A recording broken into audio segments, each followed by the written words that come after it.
एक समय की बात है, महिमपुर नाम के एक शहर में निर्मला अनाथालय नाम का एक अनाथालय हुआ करता था। उस अनाथालय में कई अनाथ बच्चे रहा करते थे। उसी अनाथालय में मीरा और गायत्री नाम की 2 लड़कियां भी रहा करती थी। मीरा थी तो 7 साल की, परंतु उसका व्यवहार सबके प्रति बहुत ही अच्छा था। वो हर किसी से प्यार से बात करती थी और जहाँ तक हो सके दूसरों की मदद भी करती थी। परंतु वहीं दूसरी ओर गायत्री चिड़चिड़े स्वभाव की लड़की थी। उसे ना तो किसी से प्यार से बात करना पसंद था और न ही किसी के साथ खेलना। उसे तो हर किसी को बस तंग करने में मजा आता था। अरे कौन है ये बदतमीज बच्चा? किसने यहाँ पर ये साबुन वाला पानी गिराया है? इस पानी पर मैं कितने जोर से फिसल गई और मेरी कमर में भी चोट लग गई। अनाथालय में कैमरे लगे हुए हैं, इसीलिए जो भी है बता दो, नहीं तो उसे अच्छी खासी पनिशमेंट मिलेगी। टीचर, आज अनाथालय के क्लासरूम में पोछा लगाने की बारी मीरा की थी। जरूर उसने ये सब किया होगा। मीरा, क्या तुमने ये सब किया है? नहीं टीचर, मैं ऐसा क्यों करूँगी? मैं तो यहाँ साफ सफाई करके अपने कमरे में चली गई थी। हो मीरा, तुम झूठ मत बोलो। मैंने तुम्हें हॉल में पानी की बाल्टी के साथ देखा था और मैंने ही नहीं बल्कि बाकी बच्चों ने भी देखा था। टीचर, अगर आपको विश्वास नहीं है तो आप सभी से पूछ लीजिए। क्योंकि गायत्री की बात सही थी, इसलिए सभी बच्चे हाँ में सर हिला देते हैं। परंतु कोई ये नहीं जानता था कि ये सब गायत्री ने ही किया है, ताकि अनाथालय की सबसे होशियार लड़की मीरा को डांट पड़े और पनिशमेंट मिले। गायत्री मीरा को बिल्कुल भी पसंद नहीं करती थी, क्योंकि हर टीचर और यहाँ तक कि प्रिंसिपल भी मीरा की तारीफ करती थी। इसलिए गायत्री को हमेशा ही मीरा से जलन होती थी और वो मीरा को नीचा दिखाने के लिए कुछ न कुछ करती ही रहती थी। और अब जब सारे बच्चे हाँ कर देते हैं तो मीरा को बहुत डांट पड़ती है और 3 दिन तक पूरे अनाथालय की सफाई करने का जिम्मा भी मीरा को दे दिया जाता है। क्यों मिस परफेक्ट, इतना अच्छा होने का कोई फायदा हुआ? आखिर में किसी ने तुम्हारा विश्वास नहीं किया, फिर क्या फायदा इतना अच्छा होने का? मैं जानती हूँ गायत्री, ये सब तुमने किया है, पर तुमने आखिर ऐसा क्यों किया? मैंने तुम्हारा क्या बिगाड़ा है? मेरा ही नहीं बल्कि पूरे अनाथालय का बिगाड़ा है। तुम्हारी वजह से हर किसी को सुनना पड़ता है। टीचर बस यही कहते रहते हैं कि अगर तुम्हें कुछ सीखना है तो मीरा से सीखो, अगर कुछ करना है तो मीरा के जैसे करो। पर इसमें तो मेरी कोई गलती नहीं। वो सब मुझे नहीं पता। और हाँ, अब बातों पर कम और काम पर ज्यादा ध्यान दो, क्योंकि अब 3 दिन तक पूरा काम तुम्हें ही करना है। ऐसा कहकर गायत्री वहाँ से चली जाती है। धीरे धीरे समय बीतने लगता है, परंतु गायत्री का व्यवहार बिल्कुल नहीं बदलता। वो मीरा को अक्सर ही इसी तरह परेशान करती रहती है, पर मीरा भोले स्वभाव की होने के कारण कुछ नहीं कर पाती थी। अब इसी तरह 12 साल बीत जाते हैं। गायत्री और मीरा दोनों बड़ी हो चुकी थी। बड़े होने के साथ साथ मीरा बहुत ज्यादा खूबसूरत हो गई थी। उसके चेहरे की रौनक उसके चेहरे पर बहुत खिलती थी। फिर एक दिन अनाथालय की हेड मीरा के कमरे में आती है और उसे एक फोटो दिखाते हुए कहती है, मीरा, हमने सभी शादी लायक लड़कियों की फोटो उन लड़कों को भेजी थी जो शादी में इंटरेस्टेड थे, और इस शहर के बिजनेसमैन के बेटे रौनक को तुम्हारी फोटो बहुत पसंद आई है और वो तुमसे मिलना चाहता है। ये रही उसकी फोटो। अगर तुम हाँ करो तो मैं उसे यहाँ अनाथालय बुला लूंगी। इसके बाद तुम दोनों मिल सकते हो, और अगर तुम दोनों ने एक दूसरे को पसंद कर लिया तो बड़े ही धूमधाम से तुम दोनों की शादी कराई जाएगी। मीरा फोटो को देखती है। रौनक दिखने में सच में बहुत ही ज्यादा हैंडसम था, इसलिए मीरा को रौनक की फोटो देखते ही पसंद आ जाती है और वो हेड से कहती है, मुझे कोई एतराज नहीं मैम, आप उन्हें बुला लीजिए। चलो, ये तो बहुत अच्छी बात है। जैसे ही मेरी उनसे बात होती है मैं तुम्हें बताती हूँ। ये सब गायत्री देख रही होती है। फोटो तो मैम मेरी भी ले गई थी, लेकिन उन्होंने मेरे लिए तो कोई लड़का नहीं ढूंढा। और ऐसा क्या है इस लड़के में जो इसे देखते ही मीरा इतना खुश हो गई? मुझे इसकी फोटो देखनी पड़ेगी। इसके बाद गायत्री जैसे तैसे करके मीरा के बेड से वो फोटो चुराने में कामयाब हो जाती है। और फिर जैसे ही गायत्री उस फोटो को देखती है तो उसे देखती ही रह जाती है। गायत्री को रौनक का गोरा चिट्टा चेहरा, भूरी आंखें और सुंदर सी मुस्कान बहुत पसंद आती है। नहीं, ये लड़का मीरा को नहीं मिल सकता। ये तो बिल्कुल वैसा ही लड़का है जैसे कि मैं सपनों में देखा करती थी। अगर इसकी शादी किसी से होगी तो वो मैं हूँ। मैं इसे मीरा का कभी नहीं होने दूंगी। कुछ दिन ऐसे ही बीत जाते हैं। फिर एक दिन अनाथालय की हेड फिर से मीरा के पास आती है और कहती है, मीरा, वो लोग कल आने वाले हैं। लड़के के साथ लड़के के माता पिता भी आएंगे, इसलिए कल तुम अच्छे से तैयार हो जाना। और हाँ, कुछ देर में मैं तुम्हारे लिए एक अच्छा सा सूट भेज दूंगी। कल तुम वही सूट पहनकर तैयार हो जाना। मैम, ये तो बहुत अच्छी बात है। कल तो मेरा बर्थडे भी है और मेरे बर्थडे के दिन ही ये शुभ कार्य हो रहा है। हाँ, मैं जानती हूँ, इसलिए तो मैंने उनसे रिक्वेस्ट की थी कि वो कल ही आ जाएं, ताकि हम तुम्हारा बर्थडे भी सेलिब्रेट कर सकें। Thank you so much ma'am. Meera बहुत ज्यादा खुश होती है, परंतु गायत्री से मीरा की ये खुशी देखी नहीं जाती और वो मीरा के पास जाती है और कहती है, मीरा, ये तूने अपना क्या हाल बना रखा है? कल तुझे लड़के वाले देखने आ रहे हैं। क्या तू उनके सामने ऐसे ही जाएगी?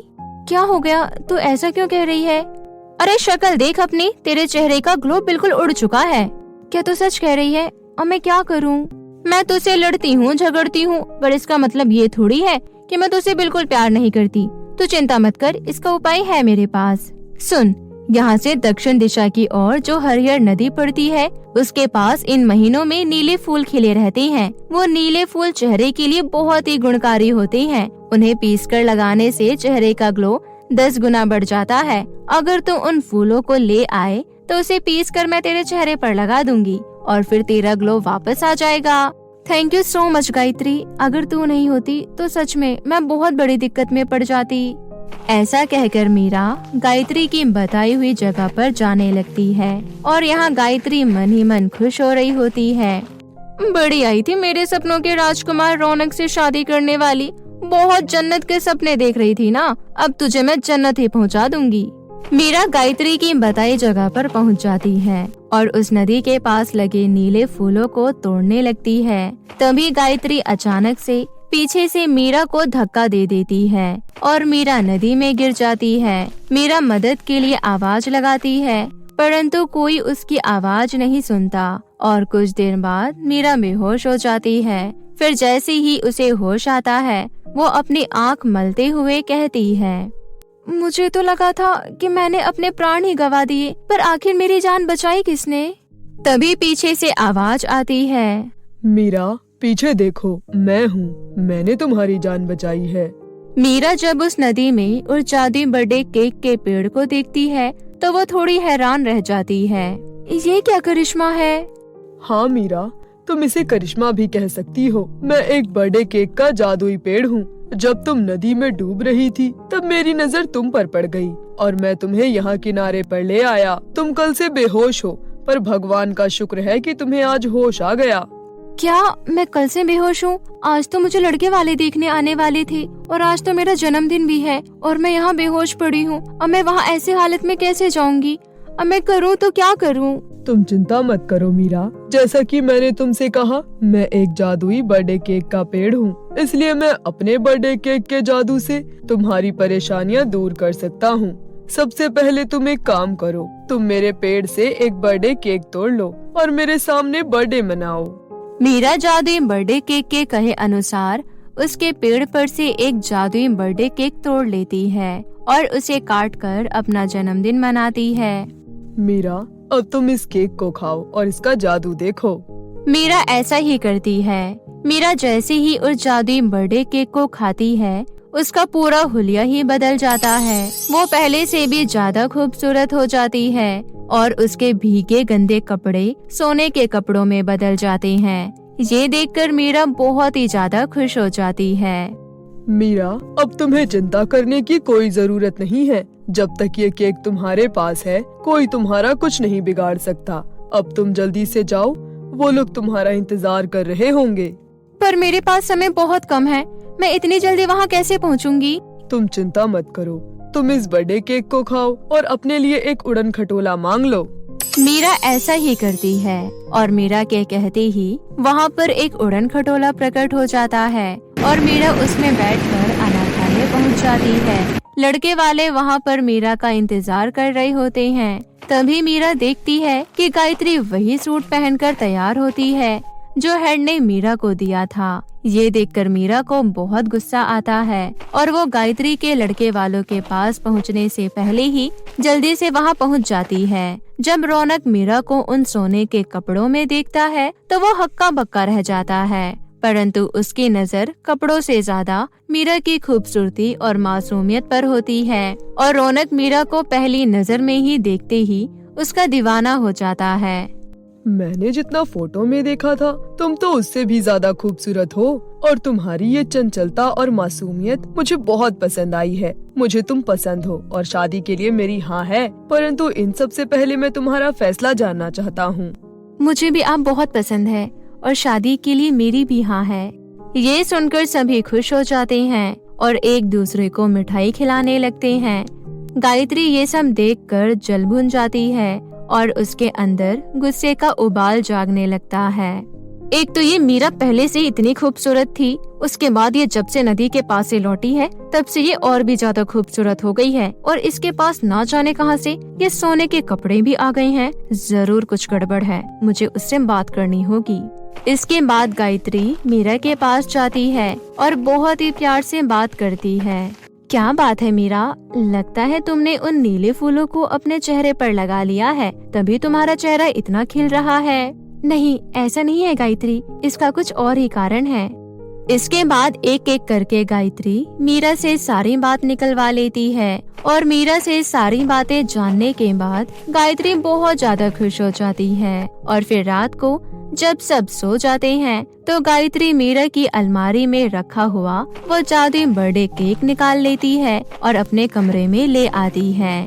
अब इस केक को खाकर मैं भी बहुत ज्यादा खूबसूरत हो जाऊंगी और रौनक को अपना बना लूंगी। वैसे भी उन्होंने शादी के लिए हाँ की है, शादी हुई तो नहीं है, इसका मतलब यही है कि मैं अभी भी कोशिश कर सकती हूँ। ऐसा कहकर गायत्री वो केक खाने लगती है, परंतु जैसे ही गायत्री अपने आप को शीशे में देखती है तो उसके चेहरे की हवाइयाँ उड़ जाती है।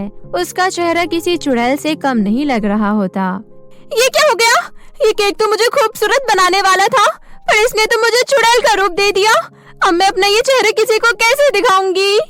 तभी वो जादुई बर्थडे केक हवा में उड़ने लगता है और उसके अंदर से आवाज आती है, गायत्री, तुमने जो भी किया गलत किया और ये सब तुम्हारी इन गलतियों की सजा है। अब तुम इस चुड़ैल के डरावने चेहरे के साथ जिंदगी भर जंगलों में रहोगी और वही अपना जीवन बिताओगी। इसके बाद गायत्री अनाथालय छोड़कर जंगल में चली जाती है और वहीं अपना गुजर बसर करने लगती है। यहाँ दूसरी ओर मीरा की शादी बड़े ही धूमधाम से रौनक से हो जाती है और वो अपनी शादीशुदा जिंदगी बड़े ही हंसी खुशी से बिताने लगती है। बहुत समय पहले की बात है। समुद्र तट के किनारे एक राज्य बसा हुआ था। उसी राज्य के किनारे बिल्कुल समुद्र के पास एक छोटी सी कुटिया थी, जिसमें कार्तिक अपनी दादी माँ नयनतारा के साथ रहता था। कार्तिक अपनी दादी का बहुत ख्याल रखता था। नयनतारा भी अपने पोते कार्तिक से बहुत प्यार करती थी। जीते रहो मेरे बच्चे, आजकल के बच्चे तुम जैसे कहाँ होते हैं। तुम बहुत अच्छे हो, मेरा कितना ख्याल रखते हो। आप जैसी दादी मिलना भी तो बहुत मुश्किल है ना। आप जैसी दादी भी तो सबको नहीं मिलती है। कार्तिक अपनी और अपनी दादी की जीवनी चलाने के लिए समुद्र से मछलियाँ पकड़ता था। वो ये काम शाही घराने के लिए करता था। समुद्र से बड़ी बड़ी मछलियाँ पकड़कर महल में देने जाता था। अरे वाह, आज तो मुझे बहुत सारी बड़ी बड़ी मछलियाँ मिल गयी। आज तो महल से बहुत सारे पैसे मिल जाएंगे। ऐसा कहकर कार्तिक खुशी खुशी उन मछलियों को लेकर महल जाता है और सिपाहियों को वो मछली दे देता है। सिपाही बदले में कार्तिक को कुछ सोने की अशर्फियाँ दे देते हैं। उन अशर्फियों को लेकर खुशी खुशी कार्तिक अपने घर जाता है और दादी को बहुत स्वादिष्ट खाना बनाकर खिलाता है। अगले दिन सुबह उठकर कार्तिक जब समुद्र किनारे मछली पकड़ने जा रहा था तो उसकी दादी उससे कहती है, अरे कार्तिक बेटा, आज खाली हाथ जा रही हो क्या समुद्र पर मछलियाँ पकड़ने? ओह, अच्छा हुआ दादी, आपने मुझे याद दिला दिया, वरना आज मैं मछलियों के लिए ब्रेड ले जाना तो भूल ही जाता। ऐसा कहकर कार्तिक ब्रेड लेकर समुद्र किनारे चला जाता है। वो रोजाना मछलियों को पकड़ने से पहले ब्रेड के टुकड़े उन्हें खिलाया करता था और वहाँ बैठकर ठंडी हवाओं का आनंद लेता था। ये समुद्र कितना खूबसूरत है। इसे देखकर हमेशा मेरे चेहरे पर मुस्कान आ जाती है। और ये समुद्र के पास चलने वाली ठंडी हवाएं जो बदन को छू कर जाती हैं तो कितना अच्छा लगता है। इतना कहकर कार्तिक ने समुद्र से बहुत सारी बड़ी मछलियाँ पकड़ ली और खुशी खुशी उसे महल देकर वापस अपने घर को आ गया। आज उसकी दादी की तबीयत कुछ ठीक नहीं थी। उसने कहा, क्या हुआ दादी, आप बीमार हो क्या? हाँ बेटा, आज तबीयत कुछ ठीक नहीं लग रही, बहुत कमजोरी महसूस हो रही है। आप चिंता मत करो, मैं अभी आपके लिए खाना बना कर लाता हूँ। इतना कहकर जैसे ही कार्तिक रसोई में खाना बनाने गया तो उसे अपनी आंखों पर यकीन ही नहीं हुआ। कार्तिक ने एक बहुत ही खूबसूरत लड़की को खाना बनाते हुए देखा, जिसके गुलाबी रंग के बहुत खूबसूरत बाल हैं और उसने उस पर सफेद रंग का एक बहुत ही प्यारा हेयर बैंड लगा रखा था। उसकी आंखें समुद्र की तरह चमक रही थीं। उसकी सुंदरता देख कार्तिक बहुत हैरान हो गया। फिर उसने डरते हुए पूछा, क्या मैं आपसे पूछ सकता हूँ आप कौन हो? हाय कार्तिक, तुम्हारे गैर हाजिरी में मैं दादी नयनतारा का ख्याल रखने आई हूँ। तुम्हें मेरा नाम कैसे पता है? कार्तिक तुरंत भागता हुआ अपनी दादी के पास गया और बोला, दादी आपको पता है रसोई में एक बहुत खूबसूरत लड़की आपके लिए खाना बना रही है। हाँ बेटा, मैं जानती हूँ, वो बहुत अच्छी है और ये सब तुम्हारी वजह से हुआ है। क्या आप उसे पहले से जानती हैं? हाँ कार्तिक, उसका नाम कनिका है। वो समुद्र की राजकुमारी है। उसका भाई बहुत भूखा था, मरने की हालत में था और उसी वक्त तुमने समुद्र में कुछ ब्रेड के टुकड़े डाले, जिससे उसके भाई की भूख मिट गई और वो ठीक हो गया। इसलिए समुद्र की राजकुमारी कनिका अब तुम्हारे साथ रहने आई है। हर मुसीबत में अब वो तुम्हारी मदद करेगी। क्या सच में दादी माँ? हाँ कार्तिक, वो तुम्हारा एहसान चुकाने के लिए यहाँ आई है। अब वो हमारे साथ ही रहेगी। तभी वहाँ पर कनिका आ जाती है और कहती है, कैसी हैं आप दादी माँ? देखिए, मैंने आपके लिए सूप बनाया है, इसे पीकर आप तुरंत ठीक हो जाएंगी। शुक्रिया मेरी बच्ची। मुझे लगता है मुझे मछली पकड़ने जाना चाहिए। इतना कहकर कार्तिक वहाँ से चला जाता है। आज वो बहुत खुश था क्योंकि उसके घर इतनी खूबसूरत लड़की जो रहने आई थी। अब उसे घर जाने की बहुत जल्दी रहती थी। फटाफट सारा काम करके वो घर जाता है और समुद्र की राजकुमारी कनिका से ढेरों बातें करता है। उन दोनों में अब बहुत मेलजोल हो गया था। दोनों को धीरे धीरे एक दूसरे से प्यार होने लगा था। वो हर चीज में एक दूसरे के साथ सहमत रहते थे। एक साल बाद राज्य में कुछ बहुत ही दुखद घटना हुई। राज्य के राजा संसार छोड़कर चल बसे। राजा का इकलौता वारिस उनका बेटा रुद्र था। रुद्र बहुत ही खड़ूस था। वो सत्ता और अपनी ताकत का गलत फायदा उठाता था। अपनी मांगे पूरी करने के लिए वो लोगों को धमकाया करता था। प्रजा उससे नफरत करती थी, लेकिन बोलने से डरती थी। जो भी राजा रुद्र की बुराई किया करता था, उसे राज्य से निकाल दिया जाता था। लेकिन उन सब चीजों से कार्तिक और उसके परिवार को कोई फर्क नहीं पड़ा, क्योंकि वो समुद्र किनारे राज्य से थोड़ा अलग रहते थे। एक दिन की बात है, राजा रुद्र समुद्र किनारे टहलने आया। ये समुद्र की लहरें कितनी प्यारी हैं। काश मैं इन्हें अपने वश में कर पाता और इनके अंदर पाई जाने वाली सारी मोतियों को अपने नाम कर लेता। कितना सुहाना मौसम है। तभी रुद्र की नजर कनिका पर गई, जो समुद्र किनारे बैठकर कार्तिक का इंतजार कर रही थी। रुद्र कनिका की खूबसूरती को देखकर हैरान रह जाता है। उसको उससे एक ही नजर में प्यार हो जाता है। वो अपने सैनिकों से कहता है, सैनिक, क्या तुम इस लड़की को जानते हो? नहीं तो हम नहीं जानते महाराज। तुम लोग किसी काम के नहीं हो, मुझे खुद ही अब मिलना पड़ेगा। रुद्र जैसे ही कनिका की ओर बढ़ने लगता है, तभी वहाँ पर कार्तिक आ जाता है और कनिका से मिलता है। ये सब देखकर रुद्र को बिल्कुल अच्छा नहीं लगता, क्योंकि वो कनिका को अपनी दुल्हन बनाना चाहता था। सैनिकों, तुम जानते हो ये आदमी कौन है? महाराज, ये राज्य का मछुआरा है। हमारे महल में यही मछलियाँ देकर जाता है। ठीक है, उससे कहो कि हमसे महल में आकर मिले। इतना कहकर रुद्र अपने घोड़े पर सवार होकर वापस महल चला जाता है। रुद्र की आज्ञा अनुसार सैनिक कार्तिक को महल लेकर आते हैं। ओ, तो तुम ही हो वो जो हमारे दावतों की शान बढ़ाते हो। आपने सही पहचाना महाराज।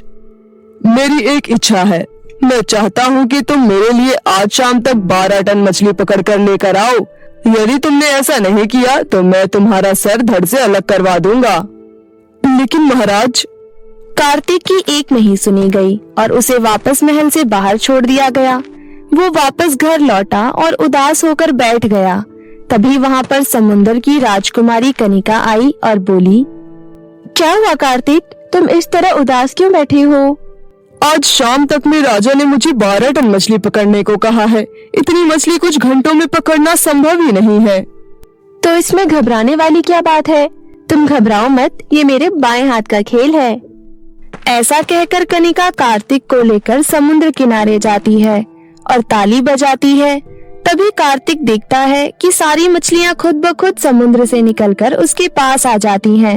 वो बहुत खुश होता है और सारी मछलियों को महल में ले जाता है।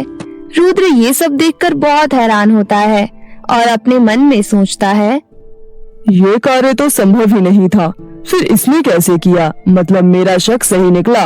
वो खूबसूरत कन्या कोई साधारण कन्या नहीं है। अब मुझे अपना अगला कदम उठाना होगा। अगले दिन रुद्र अपने सैनिकों के साथ कार्तिक के घर जाता है और समुद्र की राजकुमारी कनिका को उठाकर अपने महल ले आता है। छोड़ दो मुझे, तुम शायद मुझे जानते नहीं हो। मेरे एक जादू से तुम मारे जा सकते हो। तुमसे तो मैं मरना भी खुशी खुशी चाहूंगा। तुम मुझे इतनी खूबसूरत लगती हो, मैं तुमसे विवाह करना चाहता हूँ। मैं यहाँ तुम्हें कोई नुकसान पहुँचाने नहीं लाया हूँ। लेकिन मैं तुमसे नहीं, मैं कार्तिक से प्यार करती हूँ और मैं उसी के साथ रहूंगी। ऐसा क्या है उस कार्तिक में जो मुझ में नहीं है? वो एक साधारण मछुआरा है और मैं यहाँ का राजा। मैं तुम्हें सारी सुख सुविधाएं प्रदान करूंगा और वो तुम्हें केवल रूखी सूखी खिलाकर रखेगा। मुझे उससे कोई फर्क नहीं पड़ता। मैं कार्तिक से सच्चा प्यार करती हूँ और मुझे उसी के साथ रहना है। कनिका की ये बातें सुन रुद्र को बहुत गुस्सा आ जाता है और वो कहता है, अगर ऐसा है तो मैं तुम दोनों का सर कलम कर दूंगा। तभी वहाँ पर भागा भागा कार्तिक भी आ जाता है। कार्तिक को देख रुद्र हंसने लगता है और कहता है, आ गए तुम, अच्छा हुआ आ गए। अब मैं तुम्हें मार के इस सुंदर कन्या से शादी कर लूंगा। ऐसा कहकर रुद्र अपनी तलवार निकालता है। तभी कनिका की आंखों से एक रोशनी निकलती है और रुद्र जलकर भस्म हो जाता है। रुद्र को मारने के लिए कनिका का एक वार ही काफी था। रुद्र के मरते ही ये खबर पूरी प्रजा में फैल जाती है। सभी बहुत खुश होते हैं और पूरे राज्य में जश्न मनाया जाता है। कार्तिक खुश होकर कनिका के गले लग जाता है। प्रजा की मांग पर कार्तिक को वहाँ का राजा बना दिया जाता है और समुद्र की राजकुमारी कनिका भी कार्तिक से शादी कर लेती है। अब प्रजा को एक अच्छा राजा मिल गया था और ये सब संभव हो पाया था केवल समुद्र की राजकुमारी कनिका की वजह से। पूरी प्रजा अब राजा और रानी को बहुत पसंद करती थी। कार्तिक, कनिका और उसकी दादी अब तीनों महल में रहने लगते हैं और अपना जीवन खुशी खुशी व्यतीत करने लगते हैं।